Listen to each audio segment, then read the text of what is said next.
WSB. It's a must listen in Georgia and beyond for those who want to be successful with their lawn, landscape, and garden. For 8 years, Ashley served as producer for the Lawn and Garden Show under Walter Reeves. When Walter retired in February 2020, he must have known something was coming. When Walter retired in February 2020, she became the host of Green and Growing with Ashley Frasca, airing every Saturday from 6 to 9 a.m. The show covers garden basics and includes expert interviews, features from around town, and garden questions from listeners. In addition to Green and Growing and reporting traffic, Ashley is occasionally heard on Sundays also hosting the weekly checkup. She's passionate about the charities she supports, which aid law enforcement organizations and the children's health care of Atlanta. In her free time, she loves to garden. She plays tennis, enjoys camping with her husband and her 130-pound Great Dane, Shadow. We welcome Ashley Frasca. Thank you.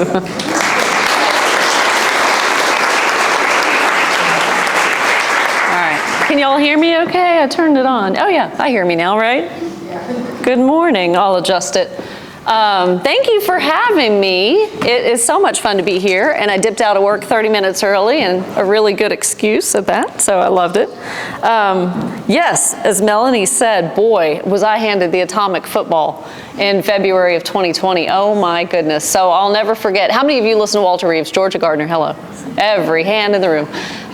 So worked with him for 8 years, and I'll never forget the Saturday morning in October when he and I were on the phone together before the show, and we were both driving to Pike Nursery on Holcomb Bridge. So he's driving from Decatur, I'm driving from Woodstock. We're talking on the phone. I figure we're gonna talk right up until we see each other in the parking lot.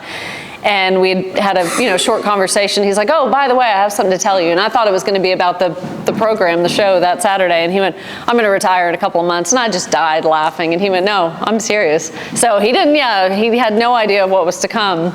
But it took 5 months from October to February to get me ready. I was scared, still am. No, but it's been 3 years and it's been a lot of fun. And I truly thought with the legacy that he has at WSB and Kathy Henderson before him, that the show would just retire. I mean, it was Walter's show from 6 to 10 every Saturday.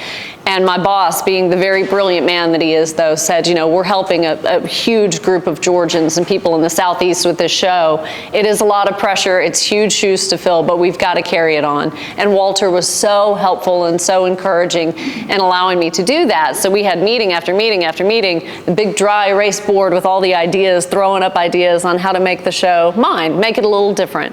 Walter's got such a good background with extension, with chemistry, botany, and all of that from the University of Georgia, and I have a journalism degree, a broadcast news degree, which means that I can speak really well, but I am not an expert on any subject. I minored in poli-sci, but that didn't do much for me.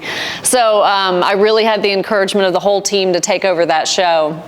And I think what has helped make it successful and made me a lot more comfortable is to be myself and not act like I have all the answers and I know all the things. And I have people live in real time on Facebook or texting me. They'll correct something that I say, and I'm perfectly fine with that. I think, the most recent one, I'm not embarrassed to admit it a bit. A lady said that her yard caught fire. And I said, well, that doesn't sound good. I don't know if it's going to come back or not. And the guy was like, hey, I think you were wrong. It's going to come back just fine. I went, okay, cool. That's good. Good for her. So I went back on the air and I said, hey, lady, if you're still listening, guy on Facebook says you're doing just fine. So, it's a hoot, the people I get to talk to, the people I meet. But with the format of the show, I was really proud in taking a lot of Walter's friends and Walter's influences and making those relationships my own as well. So I consider Becky Griffin, Dr. Alan Armitage, Mickey Gazaway from Pike Nursery. Those people are truly very good friends of mine, and I think they see something in me, a little young buck in the horticulture world now, as being truly, genuine and interested and wanting to learn. And I'm at all of the things I can possibly be at when I have the free time, as you mentioned, Melanie. But I take it very seriously. It's a huge responsibility to have the show, so I love it. I have a good time. How many of you have called in and been on the radio? Yeah? Is it nervous? You don't get nervous, right? It's okay. When you call in? You don't get nervous. No, yeah, it's easy. It's easy. I'm pretty nice. I need a couple of cups of coffee to get caffeinated before. But you know, I told Melanie today I didn't want to speak on any particular topic for you all because I want to learn from you all and make the end of this a two-way conversation. Ask questions, share experiences with me. I learn just as much from all of you. And I always encourage callers the same, you know, like call me and share comments with me. You don't have to call with a question. And I tell you at 6 a.m., nobody is calling the phone. It's so scary. I turn on the microphone at 6:06 and I'm ready to go. And I'm just like waiting. Like, so I have to listen to myself just drone on about something. I don't even know what ends up coming out. My mom's like, that was a pretty good segment. Where'd you get that topic from? And I went, I have no divine intervention. I don't know. But it helps to be genuine. Being out in the yard as much as I am, experimenting as much as I am, talking to people as much as I do. And some of the great show material I get is from the experts like Dr. A or Mickey Gasway or Becky Griffin sharing things with me. And also from things that people email me and send me Facebook. Pictures are wonderful. You know, when folks are coming to you all as master gardeners and an extension, if they have a picture, if they have a plant sample, that is worth it. A picture's worth 1,000 words, and it truly is. Guy can send me a picture of one azalea dying and the other 3 to the left are fine, but I see a downspout coming out, you know, the corner of his house right there at the azalea. He didn't even have to say, what's wrong with my azalea? I was like, well, it looks like it's drowning. It's probably got root rot. So it's funny, when people don't send pictures, it's very, very tricky, but I consider it a very unique challenge. I'm like, I'm gonna get to the bottom of this. I'm gonna get you an answer. And I do research and I challenge myself to find the right answer. So I had a guy challenge me on the difference between white flies and aphids. And that's a tough one. If people ask you guys about aphids, man, they're like 5 different colors. They look different. They're at different stages. And I'm like, well, identifying an aphid is about as easy for me to identify a Valerie in this room. I don't know. I can narrow it down, but so that's tough. But giving people the good information, the science-based, research-based information that we have to do. Let me just ask y'all, because I'm still in the midst of this conversation with gentlemen about the aphids. This is the blast them off with a garden hose and make sure you just get the undersides of the leaves, try to get those guys away, right? Neem oil, perhaps, if you're just overrun and but see, when we have to recommend, and it makes me so nervous, and I take that to be a big burden and a big responsibility when we start talking chemicals, you know, whether it's fertilizers, whether it's herbicides, whether it's pesticides, to really give people good, accurate information and realize the repercussions of what you're doing. I'm very much a manual gardener. I'm out there pulling weeds when I let the dog out. I'm out there mowing the grass. I rarely ever fertilize. You know, I use a lawn company once a year, and I'm even kind of iffy about that, but I'm over his shoulder. I'm watching what he's doing, making sure he's doing pre-emergent at the right time and all of that kind of thing. But it's a big responsibility because you have to realize, you know, the larger effects of what you're using and the chemicals that you're using. So it is just really entertaining to me when people call the show, and did Walter for years. Well, what chemical can I spray? Well, what herbicide can I put on there? You know, and there's really well, let's talk through this. So I can get a little more in depth with the show and with each caller than Walter. You can imagine Walter had, in 4 hours when the show was 6 to 10, I would say he was able to get to about 40, 45 calls a Saturday morning. And that's huge. And he just was like clockwork, you know, take 2 or 3 minutes, bam, on to the next one. And then by 9 o'clock, you know, I'm answering the phones for him and I'm lining everybody up. You know, this is Mary calling from Noonan with a question about her fescue lawn. And he'd roll that chair over to me in a commercial break and go, if you give me one more question about fescue lawn, Ashley, I've already answered 3 of them today. And I was like, but Mary's really nice and I don't want to tell her no. And he's like, let her go, cut her off. So by 9 o'clock, if it started to get a little repetitive, I heard about it. But this time of year, it is what it is, you know? I will literally put 2 callers on in a row and I'm like, well, you asked exactly what I was just saying to Tony. Were you listening when you were on hold? You know, so that it is what it is, but making sure that people get really good information, and it's a two-way conversation, and no question's a dumb question, because I guarantee even really precise question someone asks, I just love the thought of all of you screaming at your radio being like, I was going to ask that same thing. I see that in my yard too. And I had the Premier Tree Solutions on the show this past Saturday, chopmytree.com. I've become very good friends with those guys, and I lean on them a lot. They have a certified arborist on staff, and I'll send in pictures of slime flux on a tree and oak gall and all this kind of stuff and be like, Raphael, is this what I think it is? You know, we kind of go back and forth and banter. But we were reminiscing in the studio this past Saturday morning, as a matter of fact, because they were one of my first guests on the show back in the spring of 2020.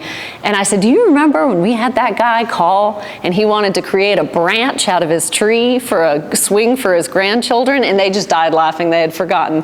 And so this gentleman called, and this is one of the things where it's good it's radio, right? Because I can make the ugliest faces. I can twist my face and contort my face in ways no one else can see.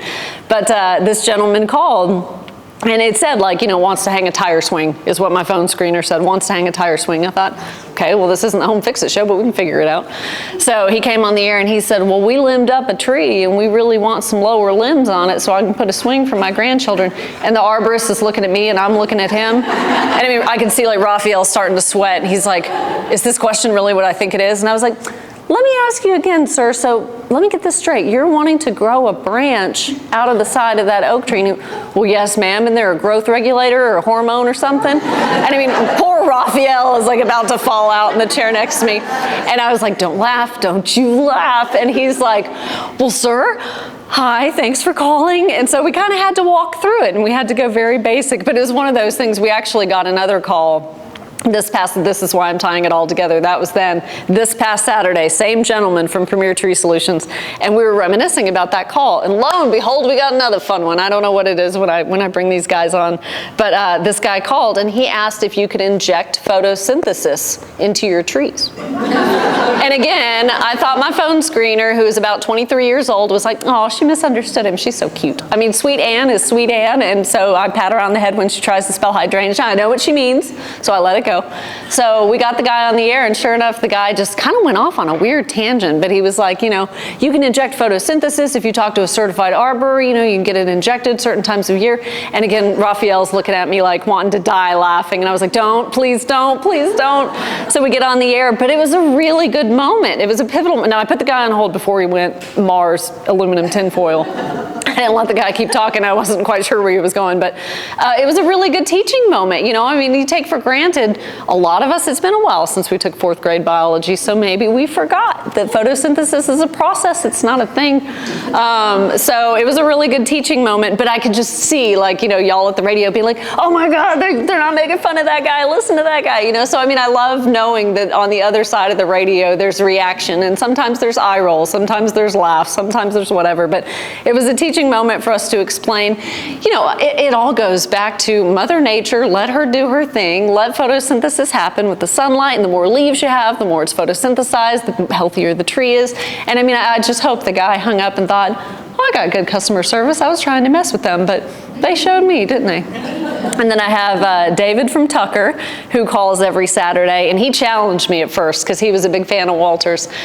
And I told my boss the very first show, February of 2020, it was February 1st, that was a Saturday, 2020. I said, there are going to be little old ladies with pitchforks and torches outside WSB when Walter's gone, and I turn on this microphone, and he went, we'll have security standing by, it's okay. 6 o'clock in the morning, nobody was there but me and my board operator.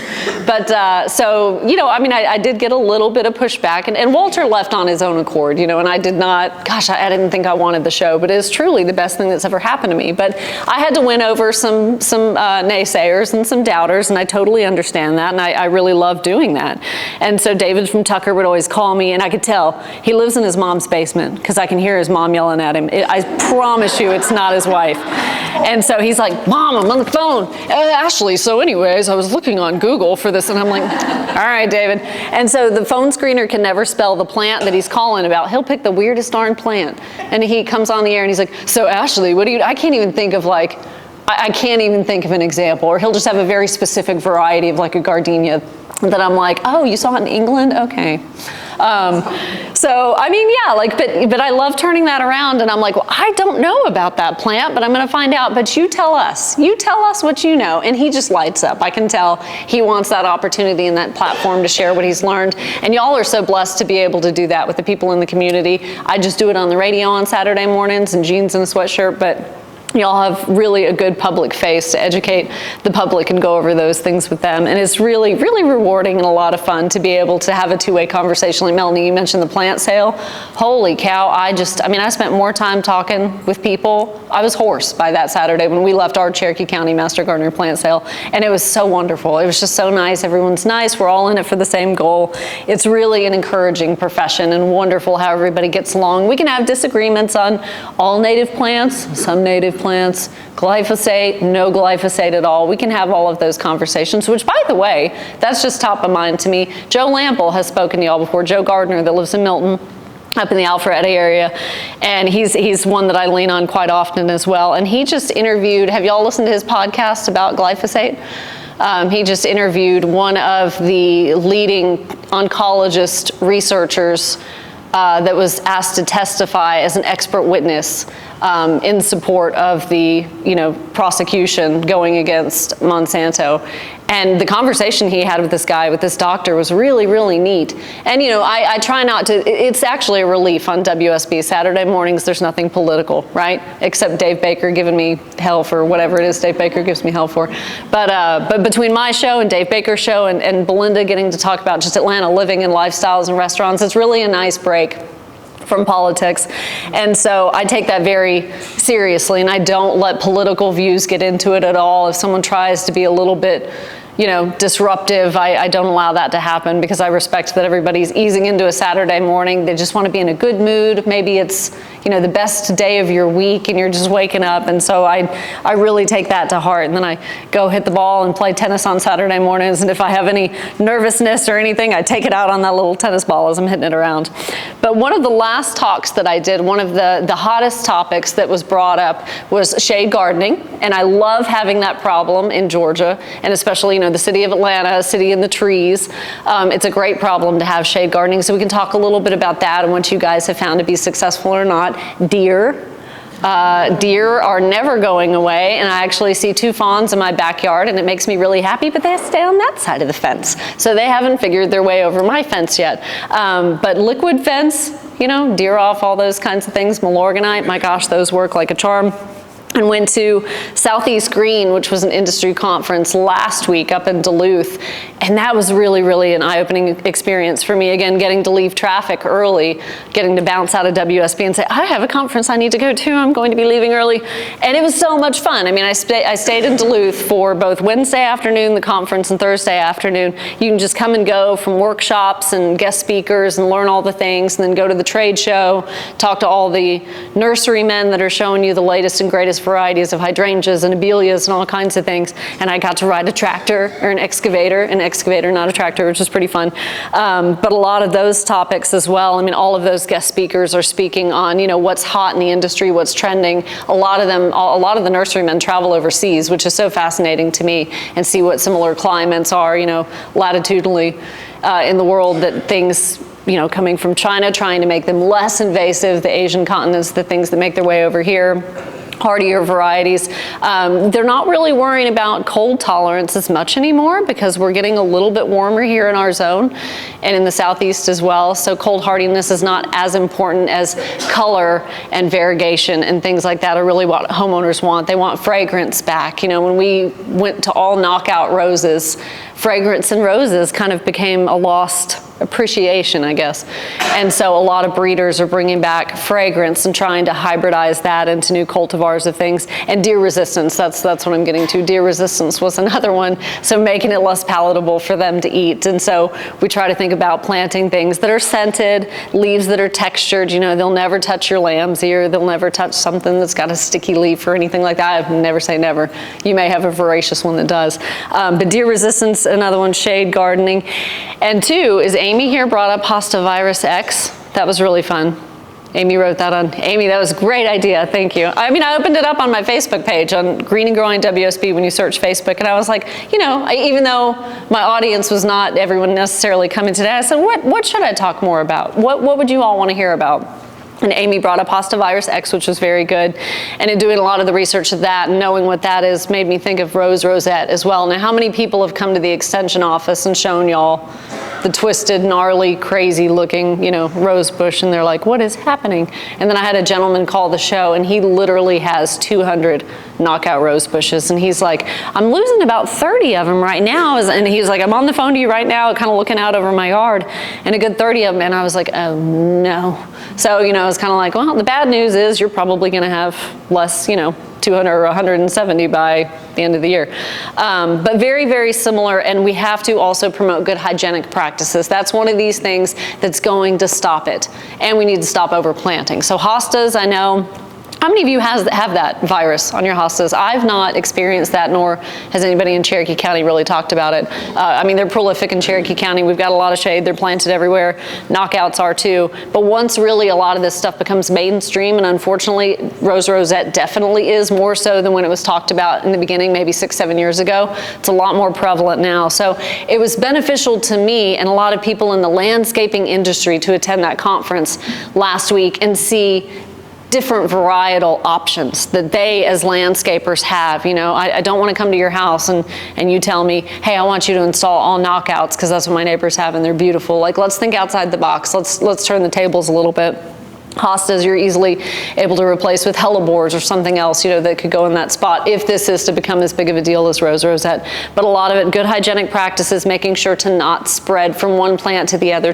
Boxwood blight. Just recently watched an online webinar with a pruning guru, Rick Smith, who just is driven absolutely crazy seeing how irresponsible landscapers can be. Of course, I understand they can't disinfect the wheels of their mower and the underboards and the undercarriages of their mowers from house to house, but that is really, really a very big way that stuff gets transferred, is through landscapers just knocking out 5 houses in a day. They're not cleaning off their tools, they're changing their clothes, changing their boots. And that seems so funny for us because we're not in the medical field. We don't have to wear PPE so much, unless you're spraying chemicals, of course you should, but trying to be responsible and not spreading these things. So hostavirus X did a little bit of research for Amy there. And when you see that, there's a lot of things that can go wrong with hostas, but there's so much that goes right with them. They just come back every year and they're happy and we love them. Once the deer eat them, I'm sorry, but you're gonna have them next year. They'll be back.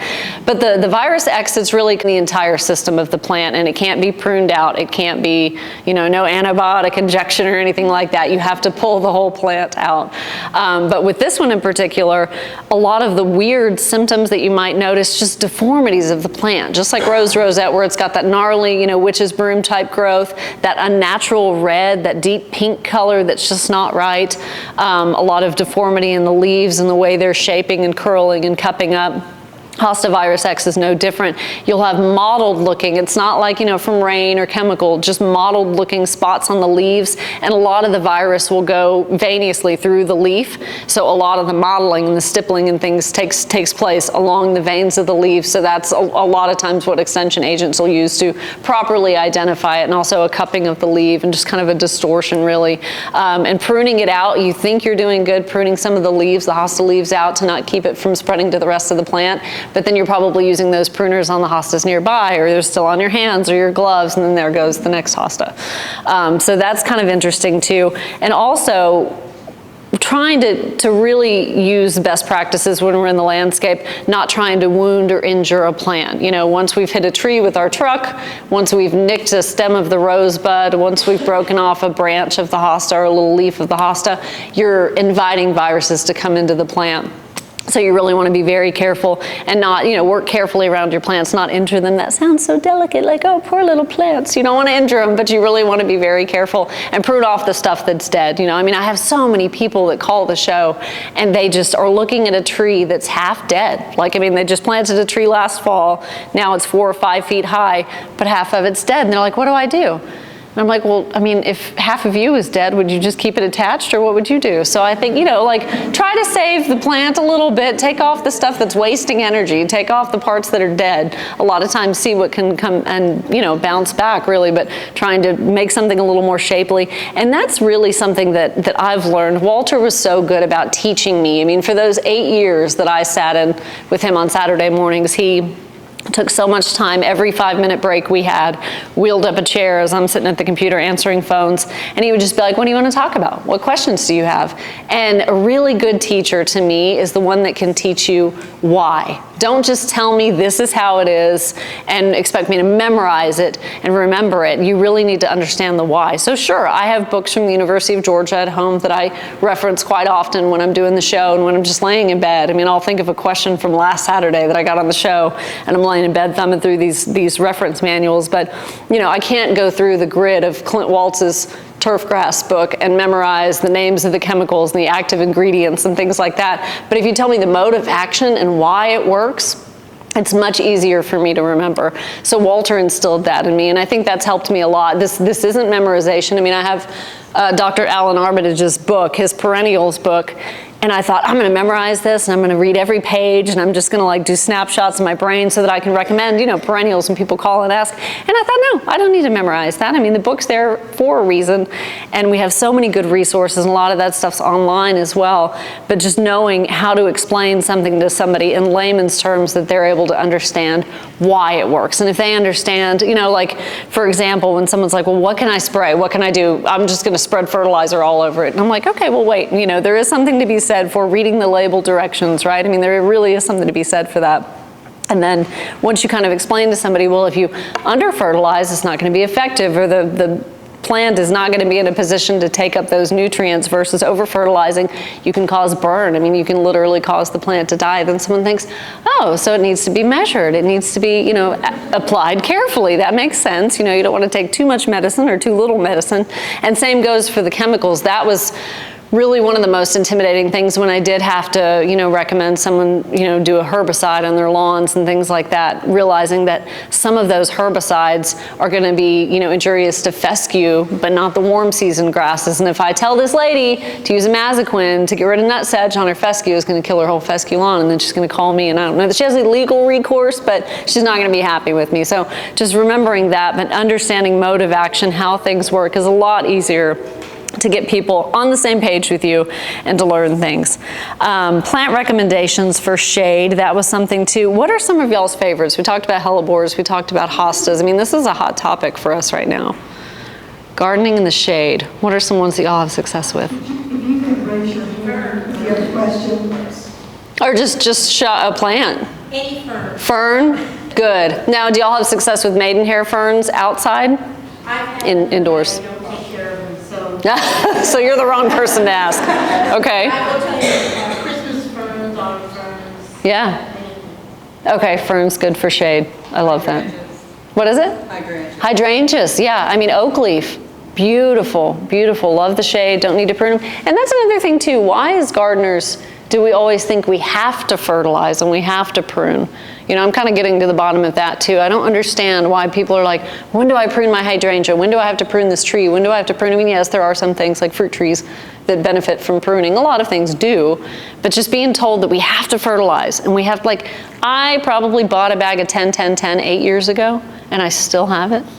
Because I mean, like, my stuff's thriving, right plant, right place, it's doing well. I don't need to spend a Saturday spreading chemicals and doing things. When right plant, right place, my plants are happy. And sending energy back to the plants when you're just mindful of, like I said, pruning out dead things, deadheading some plants, you know, just taking off that useless piece now of plant, letting it send energy back to the plant. How about one of the things that I discovered for shade under a huge oak tree? Please don't have people ask you if they can grow grass under their oak trees, because just make them stop, please, just go with it. Walter finally got in the last few years to where he was just like, do dwarf mondo grass, look it up on my website, do dwarf mondo grass. And I was like, but you need to keep telling people not to, you know, that's not truly a grass, but he's like, I said, you don't need to, you know, keep telling people that, like, you need to tell them why grass doesn't work in the shade. And he's like, Ashley, dwarf mondo, it's very expensive, it's gonna take a long time to fill in, but he's like, I can't tell them to not plant grass, they want grass, gosh darn it, so that's the way to go. So dwarf mondo, one of the most successful plantings. Have y'all ever gotten to tour Dan Cathy's home in Fayetteville? Holy cow, the walkways that he has of dwarf mondo. And we had gone the day after a heavy, heavy rain, and that stuff was still just spongy, didn't end up with mud on our shoes. And I mean, I just stood at it and just kind of went, okay, I'm sold. Like, this is great. Didn't sink. It absorbed water very well. He rarely has to mow it, or, you know, the grounds crew doesn't really have to take good care of it. So that's a good one. And two, like when I had the certified arborist on this past Saturday, we did get the grass question. We got the grass question that, you know, the oak roots are competing, and he wants to shave off the oak roots that are above ground so that he can plant grass, and he's tired of the mower running over the roots. And I'm like, well, if there's no grass, why do you have the mower under the oak tree? Hello. So even the certified arborist, like if I say it, they don't believe me, but if the certified arborist said, you know what, why don't you just make a bed? Buy a lot of mulch, get a lot of leaves, just make a nice little bed under the drip line of that tree. And the guy was like, wow, thanks so much. And I was like, I've said that every Saturday for the last 3 years, but whatever. So just trying to make things work for you. Moss is another one too. Moss, I mean, like I am finding the younger crowd, when I started the show, I say younger, I mean people in their mid-20s that are working professionals, they're living in the city, they don't have a lot of time, but boy, around COVID, did they take a liking to houseplants. And they named them, and they shared them, and they propagated them, and it was like this trend, and I thought, okay, I can get on board with this. So I spent a lot of time at Pike Nursery, learning a lot about houseplants, wanting to educate the 20-something-year-olds that I was hoping were gonna flock to my show, me being a little bit younger voice for them. And that was really successful. Well, now they have moved on from houseplants, and they're growing up, and they're having their first children, and they're getting married, and now those little 20-somethings are now 30, and now they're in moss. They want to grow moss. They want terrariums. They want moss in their apartments. It's weird. I don't understand. But I did find a lady in North Carolina. She'd be good for y'all too. Moss and Annie. And she's so cool. Like, she goes and rescues moss all throughout the Southeast. She goes and rescues moss and replants it and sells it to people and does cool things with it. And I mean, there's like, you know, hundreds of different varieties of moss. And she was very specific about color and texture and showing me that, you know, like there are so many different kinds, and she was insulted to think that there was just one kind of moss. But that's really becoming a popular thing too. So I'm kind of like having people embrace that, you know. And I had a lady go back and forth with me the other day too, something in the same family but totally different characteristics are lichens. You know, when you see lichens on trees, I think they're beautiful. They make nature interesting. They're silvery, they're fuzzy, and they're furry, and a lot of them fell out of the trees with the heavy rains we had day before yesterday. But she was like, well, that is a sign of my ginkgo tree declining, and I just don't want them on there. Do I scrape them off? What do I do? And I said, no, they're actually not a sign of your tree declining at all. They're not taking advantage of your tree at all. A lichen lives just with itself, with the algae and the fungus, and it just feeds off of each other. They just have a very suitable place with your tree because they're able to get sunlight, they're able to get water. They're actually an indication of very good air quality. They thrive where the air is good, so you probably see them more out here than you would walking down Spring Street in downtown Atlanta. You're not going to see very many lichens on the trees there.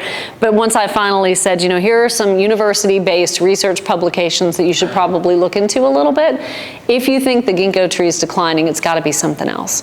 And two, I mean, the lichens were happy growing on the ginkgo tree because the ginkgo tree was already probably in decline, but it had fewer leaves on it, right? So that it got a lot of sunlight. The lichens got a lot of sunlight to be able to thrive on this ginkgo tree. And she emailed me back and she was like, thank you for sharing those publications. That actually was really encouraging. And she's like, I'm gonna let them live. And I said, good, don't scrape the lichens off, let them live. So that's one of the things too, is when I'm preparing for the show and doing research, and a lot of these talks, unless garden clubs ask specifically, we want to learn more about XYZ topic, I don't like sticking to one because there's so many good things to talk about, but sharing trends with all of you. But any kind of research, all of the university extensions, and they're really, really great information. I have finally learned, as much as I love Dave's Garden, and you know, Neil Sperry's great in Texas, he's like the Walter Reeves of Texas, but as much as I love their stuff, a lot of their stuff is a little more, you know, op-ed kind of stuff, and I know it is science-based. But the University of Georgia and other publications, NC State, Auburn, those are all really, really good. My favorite, I love UGA, but Clemson's website, I mean, it is just great. The Home and Garden Information Center. The Home and Garden Information Center through Clemson. They've got colored photos. They've got just really, really good stuff. And UGA, I know we are trying as the College of Ag to try to make the websites a little bit better, but a lot of the old publications need to be up to date. They may have drawings. They may have black and white photos or something like that. So color photos really can elaborate on things a lot more for folks than some of the older publications that we have at UGA. But anything else about shade gardening? That was kind of helpful. Oh, astilbe. Astilbe is another one too. If you haven't tried astilbe, that's a good little perennial, and it's beautiful. And it's got little spiky flowers, and it'll last for about 3 or 4 months. They're blooming right now. What do you have? Trillium. Oh, Trillium's beautiful too. Trillium's really great too. And the deer don't bother them, do they? Yeah, they don't at all. See? Win-win. Absolutely. Well, I want to take a little bit of you guys' time and selfishly just kind of learn from you and see what you have to add or ask or share. And I mean, I'll certainly, be happy to talk a little bit more about just the radio side of things and how all of that works. It's really not sexy behind the scenes. It's really not. But it is a lot of fun. And it's something that I hope to be doing for a long, long time. And I take it as a really big responsibility to try to get younger people in. I mean, how many of you have grandchildren that truly like being in the yard, that truly like doing things outside? See, that's so encouraging. If money motivates them, but they're getting out there learning, and they're getting out there and getting their hands dirty. But I feel that as a burden and a very big responsibility to kind of get these younger folks into it. And when you mentioned the great pollinator census, the great Southeast pollinator census now, that is really something I flock to. In August every year, I have Becky Griffin on from the Blairsville campus, the Research Mountain, Center for the University of Georgia, to talk about her baby. I mean, this is a big deal, but it used to be the Great Georgia Pollinator Census.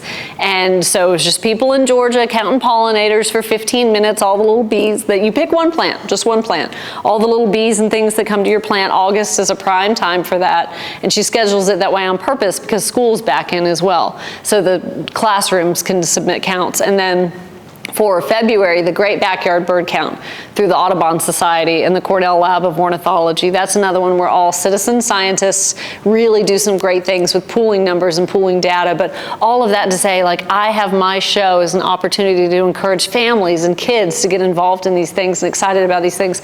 And my best friend, I never thought she would abandon me. She's got 2 beautiful girls. One's in 5th grade, one's getting ready to go into 9th grade. And I've grown up with these girls. They're like my nieces. And I have a day that I just want to go to Dahlonega. There's a lavender farm. The guy's got sunflowers. And then there's a butterfly farm about 20 minutes away. There's a winery not too far. And so I thought, this is going to be a great girls' day for me and Samantha to bring the girls and go to Dahlonega. And they're like, oh, butterflies. And I was like, what? Y'all are like beautiful little young girls that are ballerinas and gymnasts. And they're like, we can't have bugs land on us. Oh my gosh. And I was really upset. I was like, I could have taken this as a moment to bring you guys in this butterfly farm. And they would have come out with a whole different outlook on bugs. And bugs aren't gross, and bugs aren't icky, and we don't want to kill them, we don't want to swat them. And they just wouldn't do it. I couldn't get those girls to budge. And I'm like, well, I'm just going to bring kids that want to go. So I found another friend with a little girl and a little boy, and they're like, bugs, yes, we can't wait. So, I mean, that's the kind of thing that we want to do. And I love, too, that I'm given the opportunity with the show to get out small businesses like that, to make you guys aware of, Hillsdale is not a small business by any means, but people in North Georgia have no idea that exists. Callaway Gardens, there's so many people that are new here to the South and to Georgia that I love introducing them to these hidden gems and these special places where we can come together as families and educate the kids. But to do a plug for the Southeast Pollinator Census, when that comes up in August, do that weekend. Hopefully no rain. We pray for no rain. We get meteorologist Brad Nitz from Channel 2 to do a little rain dance for us so that we don't have rain. And he'll even give a weather forecast on my show, letting folks know, that weekend what they're in for. But I'm very proud of the University of Georgia's efforts in that, because it sounded like a silly small little project when Becky proposed it, and the dean of the College of Ag really embraced it and let her grow it. So now with it being the Southeast Pollinator Census, North Carolina and South Carolina and Florida said we want in. So literally within 2 years, it went from 1 state to 4 states. So you see how big of an impact that is. And it's not just trendy that last week was National Pollinator Week. I mean, this is really some good stuff that we're doing. And the University of Georgia is letting brilliant people like her latch onto these ideas and get it out to, common folk and get folks educated and excited about that. And birds too. I mean, I love birding. I am a old lady at heart, and I love birding, and I love drinking coffee, and I'm not even apologetic for it. When I was in my late 20s, I was sitting out on the back deck with my in-laws up at Lake Lanier. They had a house at Lake Lanier, and they were probably pushing 60 maybe, and they're talking to each other kind of under their breath about, oh, look at that tufted titmouse, look at that chickadee. And I'd pipe up and I'd be like, oh, there's a nuthatch. And they were like, what? And I'm like at 28, and I was like, I know what y'all are talking over my head. I'm a birder too. I like it. So, and a couple of apps too. I have that on my list. Speaking of birds, the Merlin Bird ID. Merlin Bird ID app is phenomenal, and it's free, and it's from the Cornell Lab of Ornithology. Great bird identification app if you need one. You are able to look regionally what birds you're identifying, and also it's got a feature where you can hold your smartphone up and it records the sound of whatever bird you're hearing. It'll pick up about 10 seconds of a noise, and then you'll bring it back down, and based on where you've told the app you live, you know, in Georgia and your zip code, it'll show you 1 or 2 pictures if it's not certain. There could be a lawnmower going at your neighbor's house, and that darn app still picks up the bird chirping. It's incredible. Yep, I mean, hawks, owls, it will identify anything. Another one, I referenced Dr. Alan Armitage, who I just about fell out when I met him. Oh my gosh, I probably fangirled a little too much and embarrassed myself, but now he and I have become very good friends. I love his walkabouts. I love going to back to the University of Georgia campus. I went there years and years ago, going through the trial gardens with him and some of the exciting things they're doing there, and then bringing that knowledge back to listeners. But his app is Armitage's Great Garden Plants, and that's a good app to have as well for plant recommendations if you're looking for stuff that does well in the South. And he has a whole spot on the app dedicated to deer, anti-deer. A whole spot on the app dedicated to plantings that, you know, deer do not prefer, ways to combat them. I mean, just stuff that's out of the box, stuff that I hadn't really thought of. So those are definitely 2 apps that I have. And if you have people wanting to know more about identifying plants, I know there's Plant Snap, and there's one by iNaturalist called Seek. That's a really good one too. What's the other one that people pay for? Picture This, yeah. I won't pay for an app. I'm like Clark Howard, I won't do it. So Plant Snap and Seek by iNaturalist is free. But also when you have people asking you, you know, or you yourself are trying to identify a plant for a homeowner in the area, Google. Like your Google app on your phone, when you open that and in the bar where you would go to type something to search, there's a little picture. There's like in that search bar, there's a microphone and then there's a camera. And when you tap that camera, it opens the camera on your phone, and that's Google Lens. And Google Lens, I mean, I could hold it up to my face and I don't know what it would identify me as, but it would identify something. I could hold it up to a 67 Chevy and it would identify it. So it is a really actually good plant identification app. That's not what it's intended to be, but at least it gets you into the right taxonomy and the right family of what plant. Then you can maybe go to Google with something a little more specific. It kind of narrows it down for you. So that's just through your Google app. That one's pretty neat too. Look for the camera next to the microphone. Any other fun apps that you guys like are just addicted to and can't? No Candy Crush, I'm talking plant stuff. Candy Crush is so 5 years ago. Yeah. You say the bird app was Merlin? Merlin, M-E-R-L-I-N, I think like the wizard, yeah? M-E-R-L-I-n, the Merlin Bird ID app, so much fun. My gosh, that has changed the game. Yeah, it has changed the game of birding for me, for sure. And any ways to get rid of, this is from my mom, Kathy wants to know, any ways to keep raccoons from batting over the bird feeder time and time and time again? There's just no way to do that, is there? She brings it in every night. She brings a bird feeder in every night, puts it out it seems like the most monotonous thing ever. And I'm like, do you just have a BB gun and can you deter the raccoon that way? I don't know, but. yeah, she's very dedicated to her birds. Well, any questions? I know Deborah's got the microphone if she needs to walk it around, or any comments? Oh, yeah. Do you get any questions about starting a prairie on people that have lawns? Starting a prairie? Prairie, you know, like wildflowers instead of a lawn. I do get a few questions about wildflowers, and that kind of goes with the whole native conversation as well. A lot of folks wanting to do more native installations, which is great. I can't remember exactly what the recommendations are, but Bodie Panisi from the University of Georgia is a horticulturalist, and she's fantastic, and she was the one that I tapped for that show, and I interviewed her saying, well, what are the basics? You know, what are the things you need to start? And she said a mint, I think she said a grass. There was 4 things that you needed to start a wildflower garden. My memory is so bad. You need a grass, you need a mint. I can't remember what the other 2 families of things were, but I mean, that is oftentimes a question. And a lot of folks do just want to try these wild, you know, flower packets of seed. And I encourage that too, just for experimentation. But a lot of times those aren't packaged to necessarily be native to our area. But what I have found, if you're really wanting to do a very good bigger area for wildflowers, solarizing. Rather than spraying it with Roundup and killing everything and just going at it time after time after time again to try to get this bare dirt to start clean, rather than using any chemicals. The University of Georgia actually does it when they have to on the Griffin campus, their turf grass research center. When they have to, they've trialed out this certain type of fescue and they've got to clear the land, and now they're getting ready to put Bermuda in there 6 months from now. And so they solarize it and they take, heavy plastic, anchor it down and pin it down. And in the hottest months of the year, like we are right now, about 4 months, that is just going to bake. And I mean, the heat is able to go 2, 3, 4 inches down into the soil. Now, it's not going to kill everything, so there will still be weed seeds and things. And if it were going the other way, if they were trying to change this plot from Bermuda to fescue, all that Bermuda is not going away, I guarantee you, because it's in the ground forever. But that's really a good process to try to at least start a wildflower garden, to get that bare dirt. That's kind of what they recommend.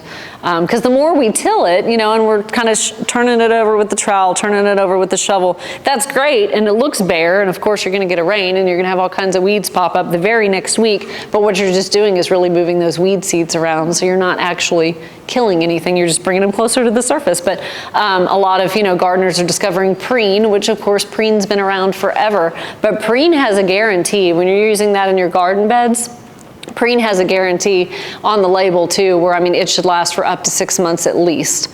And I have found that to be the case in mine as well. If applied at the proper rates and according to label directions, and like one lady was saying, well, I'm told that I have to apply it every 8 weeks. They just want my money. They just want me to use it up. And I said, did you read the label? The label doesn't tell you to apply it every 8 weeks. The label right there says last for 6 months. They're really proud of that.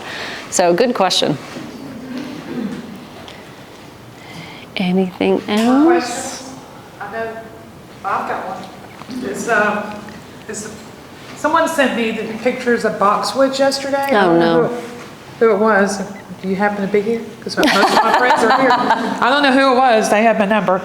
And I don't know if this is blight, but I asked them if they had a male dog visiting, because that's what it looks like. Interesting, isn't it? They said no, but I don't know that blight. Some of the browning is starting around the bottoms, and then there's a couple of dead branches coming up out of the top. I'm curious with some of these events you've been to, if there is, I'm not big on boxwoods, but yeah, me neither. We have a lot of questions about them.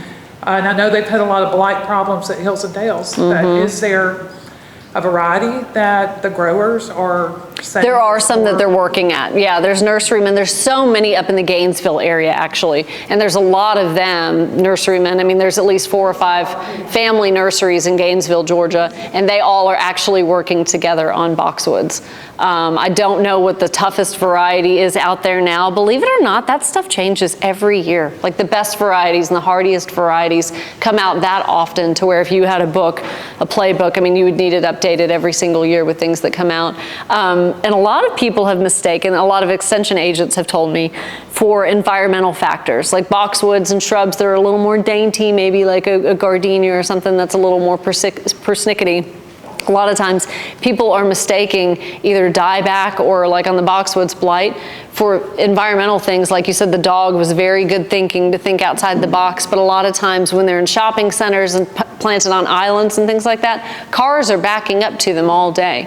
And the exhaust and the heat from a car backing up to bushes, backing up to the gardenias at the end of your driveway, over time you kind of think, okay, the plant's probably going to take on some burn and some scorch and things like that. So that's why I just love the challenge of, it's tough on the radio, but love the challenge of having someone send me a picture. You've got to look at the overall environment. You have no idea what's going on with that downspout that he'd just taken the picture just to the left. I never would have seen that downspout at the base of that one azalea dying at the front of his house when all the rest were fine, So that's also something to take into account too. I think common sense gets lost sometimes because we get really intimidated and really scared that we have to do the proper diagnosis and it's got to be a disease, it's got to be a disease. And yes, in Georgia, that's absolutely a lot of times correct. Because of the humidity, because of the heat, because of the constant rain we get in the summertime, we are the worst state of all 50 states for blight and disease and fungus and pathogens. Absolutely, there's no question.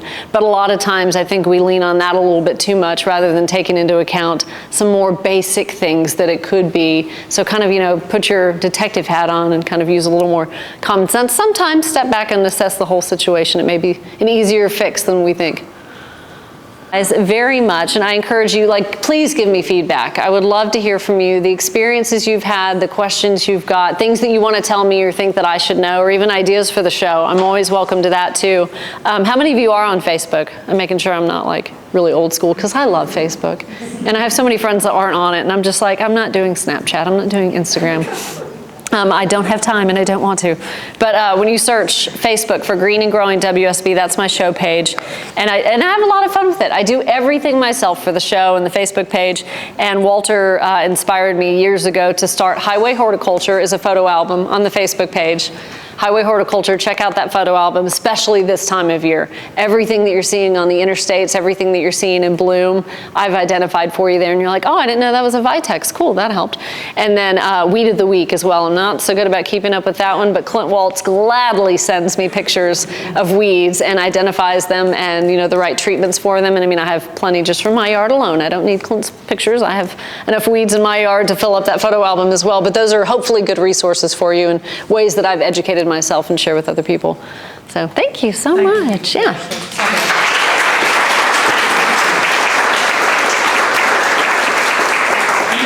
I do have one more question. Sure. Because Deborah and I wouldn't forgive ourselves if we didn't ask this. Longtime host of Backyard is Alex Summerlin. Mm-hmm. He's not here. He's not feeling too well, so he's not here today. But he did send in a question. Oh, sure. I forgot to ask it. I'm not familiar with sawflies, but that's what he means, sawflies. Mm-hmm. He says he has a rose bush that has damage from sawflies, so we're wondering if you've heard anything about that recently. He says, what can I use to take care of this problem with these bad insects that won't cause damage to beneficials? Okay, so that was a good one. Rose sawfly, again, knockout roses, man, they just have all kinds of poor things happen to them. And rose sawfly is no different. I did see that on mine last year. So when you're looking at the rose leaves, you just see holes chewed in the middle, not around the perimeter of the leaf. That's also very characteristic of a lot of bugs. If you're trying to properly identify an insect or a pest, where they start chewing in the leaf and where on the leaf they're located is going to tell you a whole lot. So rose sawfly, they're going to go, it's a little green caterpillar, almost like an inchworm. They're on the undersides of the leaves, as most insects are. They're smart because it's cool under there and they can remain undetected. And the holes will begin in the middle of the leaves. And so once you lift up that leaf early in the morning and you can just see those little green guys go into town, that will eventually, it's a caterpillar, it's going to eventually become an insect with wings that'll fly away. But this time of year it's pretty bad. I do like the Bayer, or now it's Bio Advanced, but Bayer, the blue bottle. They have a rose and shrub 3-in-1 that's really good for combating pests and fungus and things. Now I can't properly speak to beneficials. I think if applied, all of these manufacturers now, they have to be, whether it's them, whether it's preen, any of them. They've got to be so wise as to pollinators and respectful about that. So the labels do take that into account when they're telling you the rates to apply and the time of day to apply and what plants specifically to apply these things to. So in that case, if done at the proper time, probably that is not going to be injurious to the beneficial insects. But two, remember, when it's rose sawfly and it is at its larval stage as a little caterpillar, BT, Bacillus thuringiensis, is going to be so good for combating caterpillars, always caterpillars, and really not harming beneficials as well. So that's... And that's too that Jason Powell that speaks from Health in the Past, and we go to a lot of his events. He recommends the Bayer 3-in-1 for your initial rose fertilization, like the middle of March, and other perennials too, because it has that systemic. Yeah. So we'll be sure to get back to Alan on that. Thanks. Thank you. Good. Thank you for spending ladies. Your morning with us. Of course, I appreciate it. Ashley will be around for a few minutes, I'm sure, after we adjourn here in a few minutes. But I want to bring your attention. This is our next evening program. Linda May, Creating Backyard Habitats. She's locally lives local in Griffin. But a lot of us heard her speak in Columbus a few months ago. She works for the Department of Wildlife. She's a wonderful speaker. She usually brings friends with her, so we're hoping that she does, which would be, I actually petted, me, I'm sort of afraid of snakes, but I actually petted her blue indigo snake she had. It was beautiful. I touched it at least, and she had some turtles, and there's no telling what she may bring. It kind of depends on what's available when she comes. And so just encourage you to register to be eligible for door prizes, and we'll see you back at 7 p.m. on July the 11th. And door prizes, we'll call your